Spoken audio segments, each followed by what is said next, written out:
Hello, and welcome to Working Historians, a podcast series where we discuss what historians do with their lives. I am Rob Denning, the Associate Dean for the History Programs at Southern New Hampshire University's Global Campus. It has been just over 2 years since we uploaded our first recording to this podcast feed. Yeah, those of you that have been paying attention remember that it was Everett Daig's episode on the history of Halloween.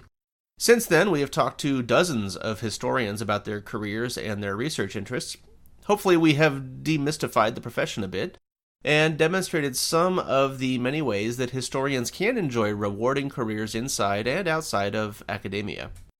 As we've mentioned before, the point of all of this is to introduce students and the interested public to what historians do all day.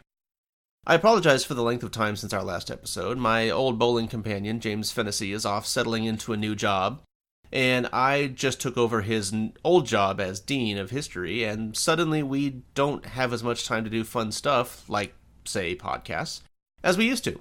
But we intend to carry on. We will continue to try to upload new episodes every other Friday, but, no promises. Anyway, moving on. Today I am talking to Dr. Stephanie McConnell, an instructor for the graduate program in history, and a student in the Higher Education Administration program at SNHU.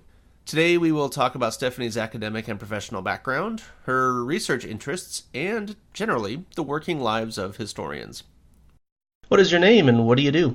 My name is Stephanie McConnell, and I am currently an adjunct instructor for Southern New Hampshire University in their online graduate history program.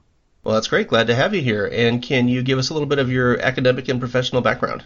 Sure. I have an undergraduate and graduate master's degree from Georgia State University, both in history, and I have a PhD in history from Bowling Green State University. That's the one in Ohio, not Kentucky. And in the past, I worked as a secondary high school teacher for about 3.5 years, and then I have taught at the community college level. I did that for about 11 years.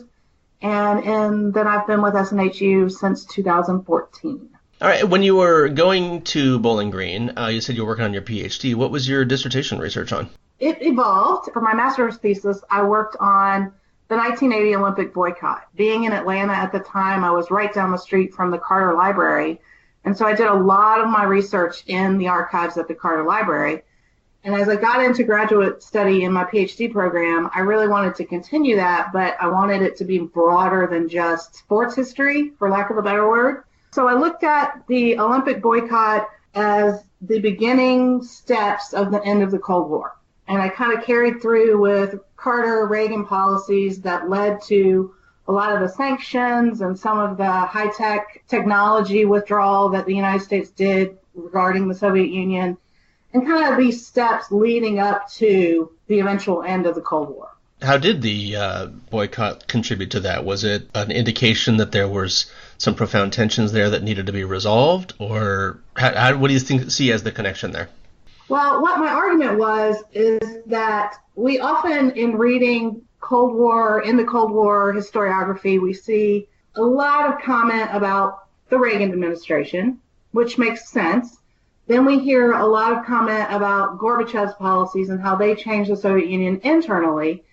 And oftentimes the Carter administration gets some pretty negative results and responses in the historiography. And so I went at it with the opinion that there was more to the Carter administration responses, particularly to the Soviet invasion of Afghanistan, that were stepping stones for the stuff that came later. And so my argument is that the Olympic boycott set the stage for, yes, as you say, the tensions that we saw through the 80s, and allowed the United States to kind of back away from the détente policy that we had had all through the 70s, and set us up for some sanctions more than anything that had a real significant impact. And the two that I focused on were high technology transfer, which we've done pretty consistently as a nation through the 70s, and completely backed off from in the 80s. And then the other one was grain transfer.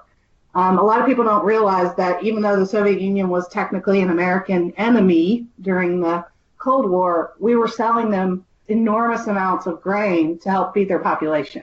And so when we stopped selling that, they had trouble feeding people. And it really made an impact in policies coming out of the Soviet Union to find better ways to feed their population. And one of, the things we know about glasnost and perestroika were both related to that. That's interesting. When I teach my survey classes and I talk about the end of the Cold War, I like to talk about the sale of grain from the U.S. to the Soviet Union. And it's interesting that you brought it up there, because it always seemed to me that the end result of the Cold War, I mean, it feels like the writing is on the wall once one side has to buy food from the other side. So right. It always felt to me odd that, since we started selling them the grain, in the 60s or the 70s? Right, yeah, late 60s. It just always feels weird that the Cold War didn't end until, the late 80s, early 90s, when the reality of it is that the other side would not have survived very well without us. And I imagine the same thing is true of these high technology transfers that you're talking about. I'm guessing that a lot of those transfers are probably going one way, from us to them. Oh, absolutely, yeah. Yeah, so it just seems kind of amazing. And it always makes me wonder how much the Cold War was kind of a convenience, almost. That might not be the right word, but from the American perspective, it's nice to have that boogeyman out there.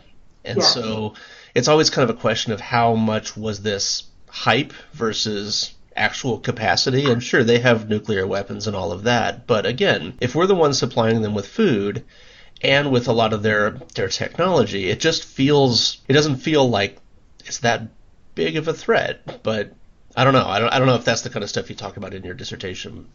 I don't get into that quite as much, because most of what I have is kind of almost like a buildup. The second stage is what comes after. We begin with the grain transfers, and we withdraw the high technology transfer, and then we start selling missiles to their enemies. So I don't get into a whole lot of the political back and forth of, was this truly the kind of threat that we were taught throughout at least my years as a student. But you make a great point that if we are propping up our so-called enemy, how deep is that threat? And some of the more recent historiography addresses that and definitely comes out and says we were getting ourselves into this situation, so what were we getting out of it? And a lot of it is that boogeyman, as you mentioned, that it's a whole lot easier to get your population to turn over the financing for a military when they feel threatened. People are going to reject that out of hand if they don't feel like the enemy is real. Right. Yeah, exactly.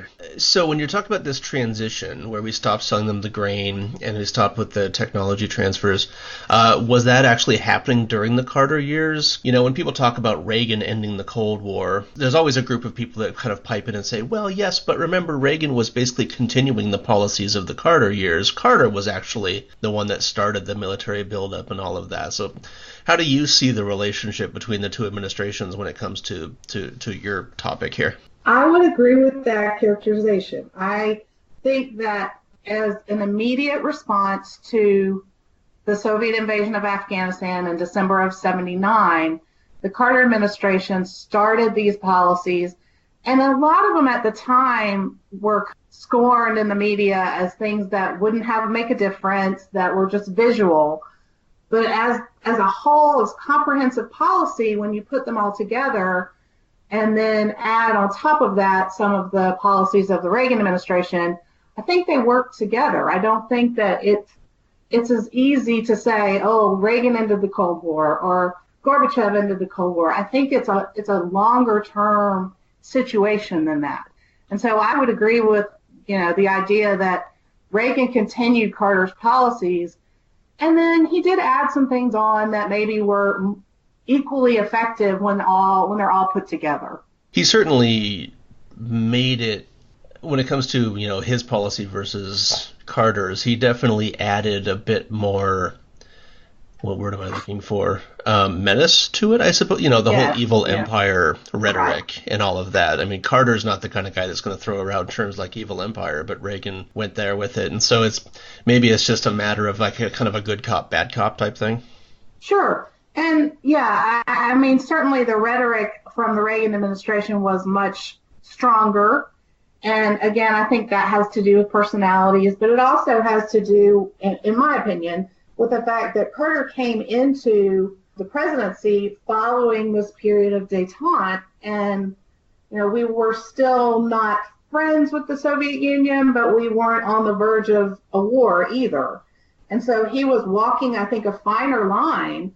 But by the time Reagan was elected, we were back to, this is our greatest enemy. We have to do something to stop the Soviet Union and what we thought were their desires to spread outwardly. One of the books that I am really fond of and really encourage my students who are interested in this period to look at is John Gaddis's We Now Know. Because what you find out is all the things that we thought we knew about the Soviet Union weren't real accurate, and a lot of that had to do with, I don't want to say failed intelligence, but incomplete intelligence. Incomplete in the sense of, because when I'm thinking of Cold War intelligence, Kennan's long telegram comes to mind, which obviously was, 20 years earlier, but it still had this kind of core of it, is that the Soviets are this unstoppable military behemoth who will roll right over us unless we massively integrate or arm ourselves and all of that, which of course was not realistic, especially in the wake of World War II. But even later on, again, they're buying food from us and technology from us. And so was it more of a intelligence failure in that they were improperly inflating the power and capability of the Soviet Union, or was it some other version of bad intelligence? I think it was related to a misunderstanding, or even if it was misleading, I don't know that yet, but we believe that they had a stronger military capability than they really did. And pure numbers, if you go and you look at the data and you just look at the number of soldiers, that might be true. But by the 1980s, we know that technology was an important part of fighting any kind of war or battle face to face. And they didn't have it, and we did. And they were desperately trying to get it from somewhere. And once we cut off selling them those high-tech technology secrets, if you will, then they were in a little bit of a bind. And I don't think our intelligence recognized just how valuable that was going into the Gorbachev years. Yeah, that makes sense. I mean, you can create an army with 500 million people in it if you want, but if you can't supply them or feed them or anything, that army's not going to do much good for you, especially in a modern warfare environment like in the 80s, 90s, and 21st century. Exactly. Well, this is a really interesting topic. Are you continuing with this topic after you finish your degree, or are you moving on to other things now? Well, I haven't worked on that topic in a while. I did some right after I finished my degree, but that's been a long time. I've actually, in the last couple of years, been going kind of back to my sports history passion and looking at Title IX and some of its history. Oh, very cool. And where is that research going? What I started out doing was I was just interested in it as a professor, as an instructor on a college campus when I was teaching at a little small college here in North Carolina right after I moved, because I had an enormous number of female athletes in my classes, comparatively. It's a school of only about 2,500 students, and I was teaching classes with 25 students, and 17 to 19 of them were women athletes. And I thought, well, that's an interesting thing. So I just started reading on it out of curiosity. And as I've expanded on just doing a little bit of research, certainly I wouldn't even characterize it as scholarly, but just interesting. I've kind of veered more towards how Title IX has impacted our part of the higher education system, and that is the professoriate. I'm looking at, how many women are getting tenure track positions and how long it's taking them compared to their male counterparts and that kind of thing.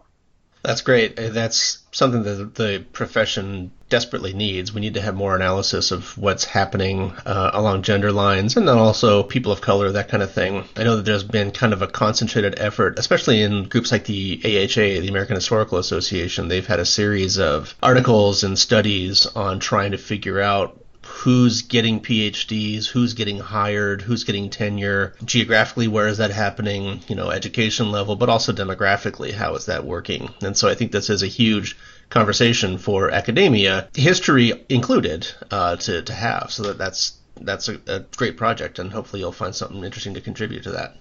I hope so. If nothing else, it's helped me understand myself a little bit better. We've talked previously, and I have struggled as a woman who's also a mother, who's also a PhD, and trying to be superwoman and do it all. And there have definitely been times in my career and in my life as a mom where I've said, I can't do it all and I can't do it all well, so how do I adjust? And so that's kind of where I come from with that too, is I love what I do as my professional career, but I also want it to fit into my real life. Yes, that's a huge challenge, and let me know if you figure out a solution to that, because I'm curious about that. I mean, I'm male, but still, and so it's not the same, but still, the idea of balance. The work-life balance is difficult in any career, and when you've got kind of a high-stakes, highly competitive field like academia, where there's so many PhDs out there looking for jobs, it creates this. In some ways, I guess it's maybe even amplified beyond what might be happening in other fields and other industries. I agree. I think it's something I see even my husband, who has been with the same company for 25 years, struggles with the work-life balance. And I sometimes think it's pronounced because I'm an academic. I have time to sit around and think about it and talk about it. But it's definitely something that I think that we can continue to talk about and examine and just get a feel for whether or not we really have equity in our system, particularly the tenure system. Now, before we started recording here today, you were talking about that you are enrolled in a Master's of Education program. Did you want to talk about that a little bit? Sure. It's actually through SNHU. I am pursuing a Master's in Higher Education Administration. So one thing that I've started to think about now that I've been in higher ed for, 17 years, is what comes next. Like I said, I love what I do, but I also have 2 kids who are heading off to college in the next couple of years, and I have to start thinking about how that fits into my financial system. So I decided to pursue this with the potential idea of moving from classroom teaching into something else in the higher ed field. And I have been really blown away by, number one, how different it is to be a student online than it is to be a professor. And then the other side is the depth of what our administrators work with. I will admit I've kind of been one of those instructors who sometimes rolls my eyes when I see emails coming in from administrators. But now I kind of understand the other side of it better, and I see that their role is not just me and my students, but it's bigger than that, and they have goals that encompass so much more than 1 or 2 classes or 1 or 2 programs, and really trying to figure out what's best for the organization it's a challenge. And we've done things in my classes, particularly I'm taking a class this term right now, where I'm having to write an executive summary of an annual review for a fictional college. And I find myself thinking, I never thought of that before. So it's been eye-opening for sure. That's interesting. I'm actually in the middle of writing a program review for the undergrad and grad history programs at SNHU. So I may have to draft you to help me out with that, because I've never had any of this formal training that you're doing. I kind of fell into it through I managed to get the full-time teaching job, but then, as administrators above me have resigned and all of that, I've kind of fallen into more and more admin type responsibilities, and I feel like I have no idea what I'm doing. So I should probably start looking into some of these classes you're taking. I will tell you that I feel that way often when I'm writing my papers for these classes. I find myself saying, as I'm writing, you have a PhD. Why is this so hard? But it is because it's something I've never done before. It's a whole new area. Yeah, because, in a PhD program, at least I'll speak from my experience, there is no training. There's training in how to do research and training how to write and all of that, but there's actually very little training in how to teach. And then there's even less training in how do you do admin type stuff, because most of the faculty that we interact with in grad school, there's always this faculty versus admin, you don't want to call it animosity, but rivalry, or, I don't know, faculty are always like, admins, they're all crazy. We don't care about them. they're all bean counters, and we're the ones that are actually doing the important stuff. They're just there to make our lives miserable through micromanagement or something. But anyway, so we kind of grow up in grad school with this idea that there's an admin versus faculty type dynamic going on throughout academia, and so there is no education in what those mysterious admin people actually do. And so coming out of it, and I think even people that go into traditional tenure track jobs, which is pretty few and far between lately, but still, people that go into those jobs still have to deal with committee work and all of that. And I think a lot of people kind of get surprised going into a full-time job that admin it's not really faculty versus admin, because faculty do admin stuff all the time.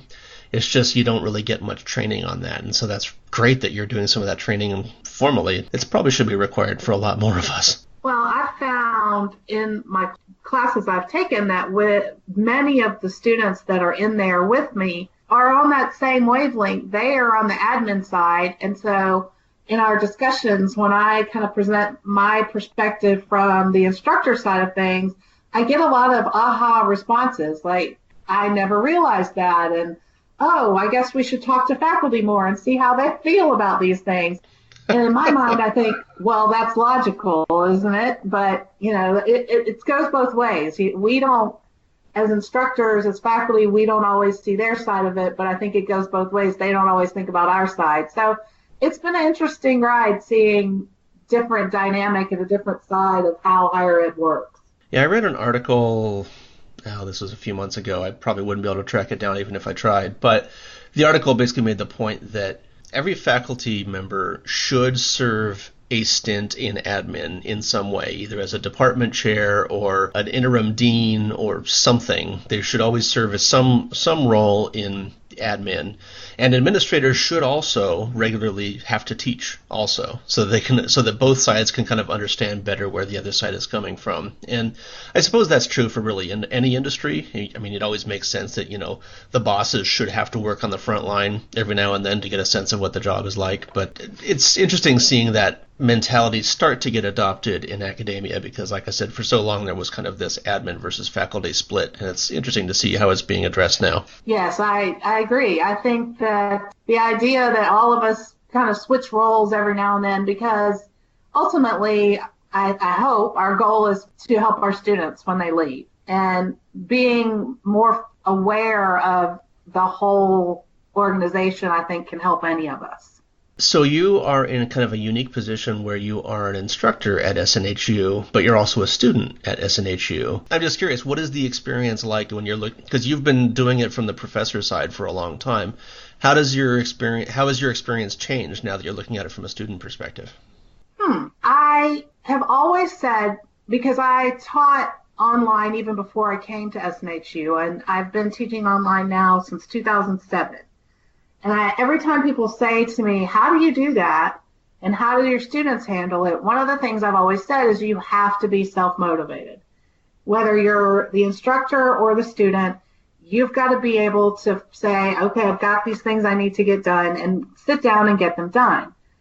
That is a whole lot easier said than done. Yeah. Like we were talking about with the work-life balance, I find that my first priority is always my students and doing that work that I'm being paid for. And then sometimes my work as a student is the last thing I do, and it's not always my best work, and I know that. Mm-hmm. And I've come to appreciate the role that my students are in, because I know that the majority of them are working a full-time job somewhere else. They have families, they have children, they have to get to and from all of their activities just like I do. And now that I understand that, sometimes Sunday afternoon at 5:00 is when they're doing their paper. And that doesn't mean that they put it off and they didn't care. It means they had all these other priorities that had to take precedent, and they're trying to do this the best that they can. And so I think being a student has made me a more sympathetic and certainly more empathetic instructor.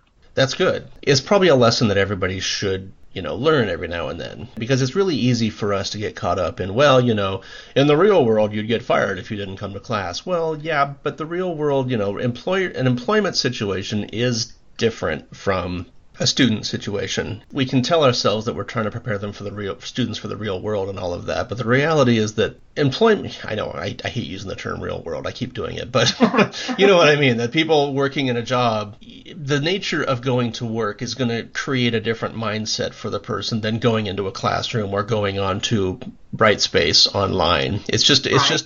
There just is a difference there. And so it's not a perfect analogy. And so therefore, when instructors get hung up on the idea that, well, no, this student needs to learn a lesson about the real world. Well, I don't know. It's hard to say because, you don't want to, you have to have deadlines and all of that. But on the other hand, it does make sense that there needs to be some, there has to be some leeway to allow for students to have busy lives. And I mean, it may be different at a traditional 4-year college where you've got 18 to 22-year-old students who, are fresh out of high school, don't have very many responsibilities outside of school. And so maybe, but then when you come to a place like SNHU, where the vast majority of our students are not traditionalist students and have all these outside obligations and families and all of that, I think it is worth now and then thinking about the stuff that they have to go through and keeping that in mind as we are doling out punishment and bad grades and all of that. And one of the things that I have come to realize through my years of doing this is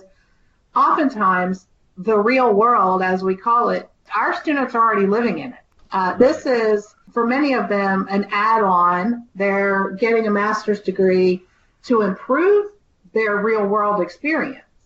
So, they already know what the real world is like. And truthfully, in my husband's job, he's an engineer. If we have a sick child and somebody has to be home, his boss is going to let him have a day off if he needs it. So I think that we as instructors have to sometimes have a little flexibility. And it's one of the reasons I love our late policy, because it gives that little bit of extra when something comes up that you don't expect, and it doesn't put the impetus on the instructor to decide whose reason is valid or not. It's there. I don't have to know the whole story. I don't have to know anything. Sometimes when I know the whole story, I waive our late penalties, but I'm glad it's there so that students know that flexibility is available. Yeah, and the 10% late penalty, ultimately, in the overall scheme of things, that's a pretty small penalty. Right. It's a real penalty, but it also doesn't condemn the student to eternal failure. Right. It's something that's easily recoverable from. Yes, and especially if it's a one-time thing on a discussion. That is not going to change whether you make an A or a C in the course. I'm even flexible on that with students who have a family emergency. I'm usually willing to waive it if I know that it's something real, like a hurricane comes through your town. Right. Yeah. Most instructors, I think, are usually pretty reasonable about that kind of thing, as long as students reach out to the instructor. The instructors, we have no idea what's going on unless the student reaches out to us. And we don't always know when we need to reach out to the student to initiate the conversation. So it really does become kind of the student's responsibility to clue the instructor in, and then they can work something out. Right. Is there anything that you feel like you would like to discuss before we move on to those recommendations? I guess the one thing I would like to get out there, and depending on who's listening, is I think that we sometimes struggle to help our students understand truly what the job market is like out there. Mm-hmm. And so one of the things I share with my students, especially in the capstone classes, is there is a way to make a living as a historian, even if you don't have a tenure track job. And I'm living proof of it. I've done it.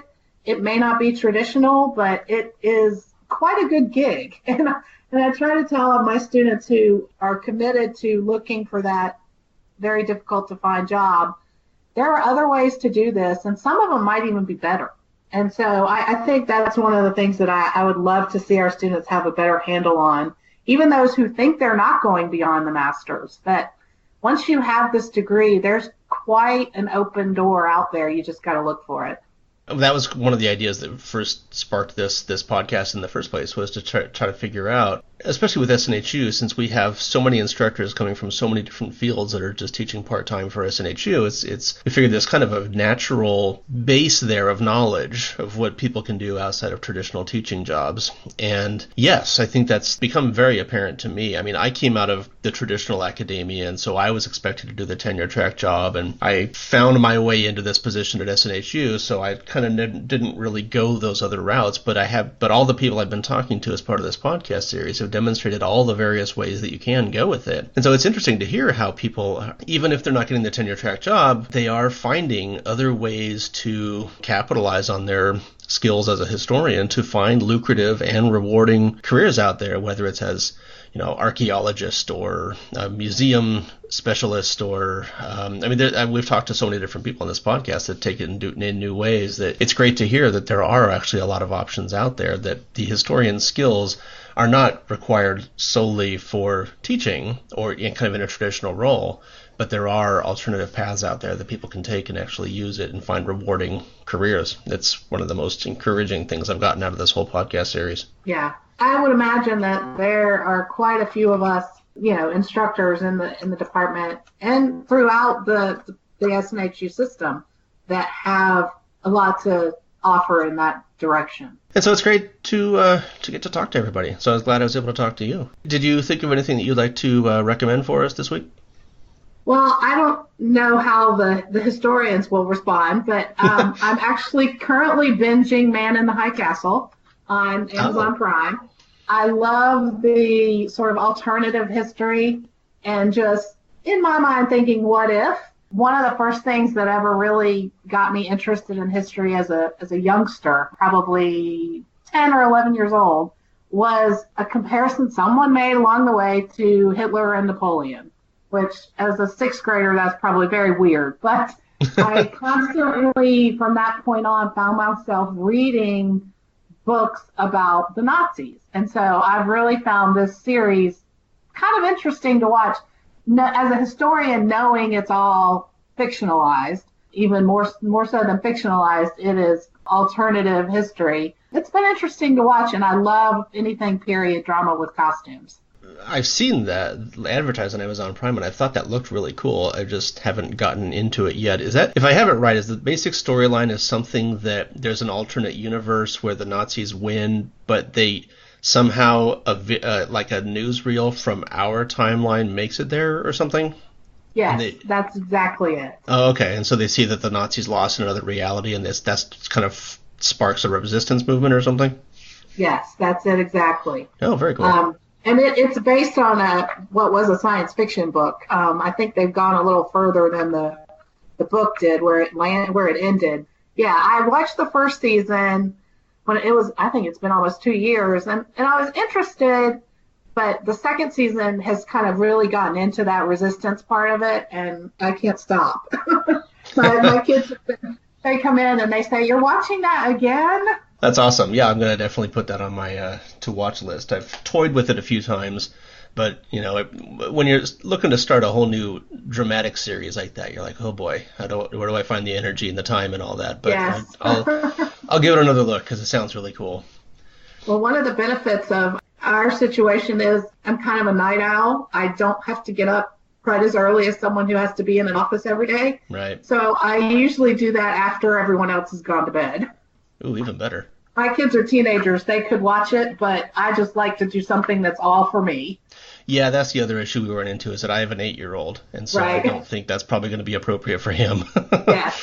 So, yeah, it's got to be after he goes to bed, but his bedtime is a very long, drawn-out process still, so we're not getting much done. I remember those days. Yeah.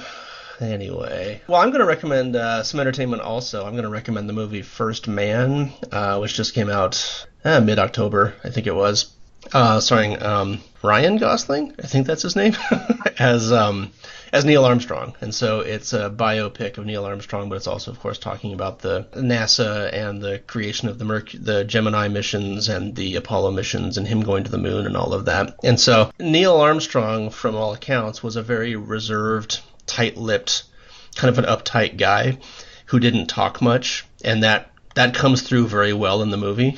I imagine that made for a difficult movie to write, because you can't make him he's not one of those astronauts who was out partying and high-fiving everybody, and so it's not like The Right Stuff where you've got people in fighter jets and all of that. Armstrong was much more of kind of an egghead engineer who, he was a test pilot and all that, but he didn't have the same party mentality, and so it didn't have that type of drama to it. It just had more of the general drama of, the development of this massive vehicle to get people to the moon and practicing to get to the moon and all of that. And so it's fictionalized in some cases, like all biopics are. There's a moment at the end of the movie that's really quite dramatic and gets you a little bit a little bit verklempt, but that never actually happened in real life. But that's the kind of things that happens in these types of movies, I suppose. But it gives you a good sense of the scale of the trip to the moon and just how dangerous it was, because it's always talking about the people that are dying along the way. Like there was a plane crash that killed a couple of astronauts, and there was the Apollo 1 fire where 3 of them died in a fire inside the capsule and all of that. So it does a good job of demonstrating the danger and the drama just involved with that whole endeavor. And so it was a very good movie, and I recommend it to everybody. There are people out there who are having a problem with it because it doesn't take the time to show them planting the flag on the moon. And my take on it is if that's the reason you're not going to go see this movie, then I don't know what to tell you. But because that's such a small thing to get upset about, that you've got other things that you need to probably focus on. Right. And it's like every other scene in the movie has the American flag everywhere. It's on all their shoulders. It's on the vehicles. When they do wide angle shots when they're on the moon, they've got the flag right there. So anyway, that's kind of a silly political thing that's come up lately, and from what I understand, I mean, it's possible that might have affected some of their sales during the first week and all that, but whatever. It's a good movie, so check it out, either in the theater or on video or whatever. I think it's worth the time.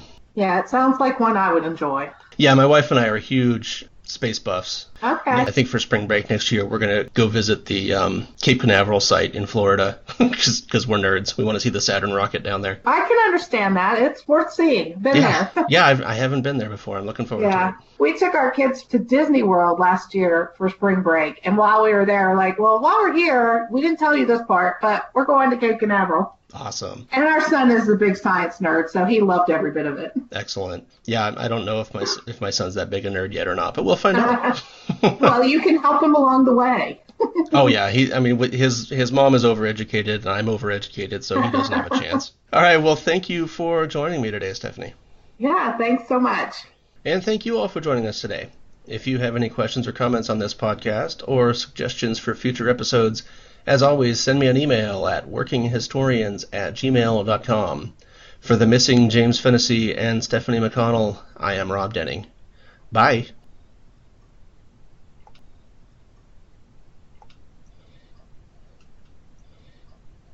I would think that people, when they're talking about themselves, it's easy. Yeah, it's not, because when I first started this project, I was thinking, oh my God, I've never interviewed anybody, and I have, what am I going to ask someone to get them to talk about themselves? But luckily, a lot of people are willing to talk about themselves, especially if you phrase it in the context of, your research proposal and all of that. Right. Because, we academics, I don't want to talk about myself very much, but I'll tell you all about the intricacies of the California Department of Watercraft. Let's do that. Right. So that'll get them going for a while, and then usually that loosens things up a bit, and then you can start talking about other stuff too. So luckily this is an easier process than I was afraid of when I first started the podcast.